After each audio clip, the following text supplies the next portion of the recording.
Hello' ৰাইজ, আজি মই ক'ত গৈ আছো জানেনে বাৰু?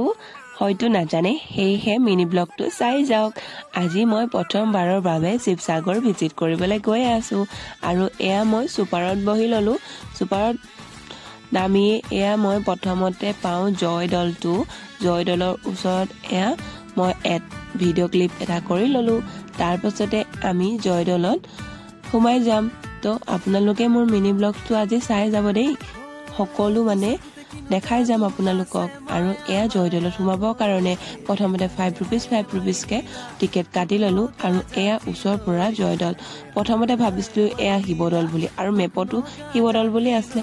তো কিন্তু লাষ্টত মিনি ব্লগটো এণ্ড কৰাৰ পাছত ঘূৰি অহা সময়তহে গম পালো যে এইটো শিৱদৌল নহয়, জয়দৌল। তো যি কি নহওক, ওচৰৰ পৰা যিহেতু জয়দৌলটো চালো আৰু শিৱদৌলটো পিছে চোৱাই নহ'ল। আৰু বাকী সকলো চাই যাম। আপোনালোকে মোৰ মিনি ব্লগটো পাৰ্টকে দিম, তো চাই যাব।